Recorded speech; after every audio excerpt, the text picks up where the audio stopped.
దేశంలో 4 రాష్ట్రాల ఎన్నికల వరకు అందరూ ఊహించిన విధంగానే పెట్రోల్ ఛార్జీలు డీజిల్ ఛార్జీలు పెంచకుండా ఆపారు. ఎన్నికలై ముఖ్యమంత్రి కూడా ప్రమాణం స్వీకారం చేయకముందే నరేంద్ర మోడీ ప్రభుత్వం దేశ ప్రజలకు ముఖ్యంగా తెలంగాణ ప్రజలకు పెట్రోల్ డీజిల్ ధరలను పెంచి మరొకసారి అన్యాయం చేసింది.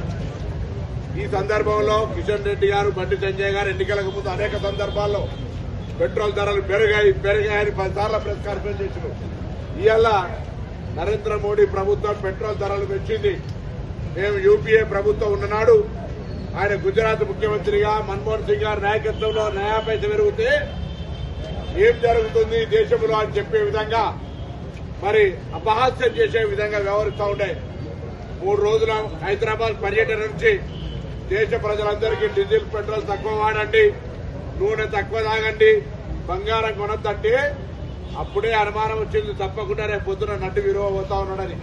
ఇవాళ మనిషి అబద్దాలు, దురదృష్టకరమైనటువంటి మోసకారిగా ప్రజల జేబులను, ఎందుకంటే 6 నెలల స్టాక్ ఉందని చెప్పినారు.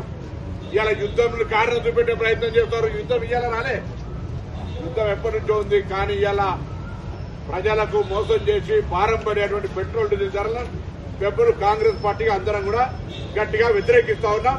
భారతీయ జనతా పార్టీ స్పందించి జవాబు చెప్పి ముక్కు భూమికి రాయాలని కూడా డిమాండ్ చేస్తా ఉన్నాం.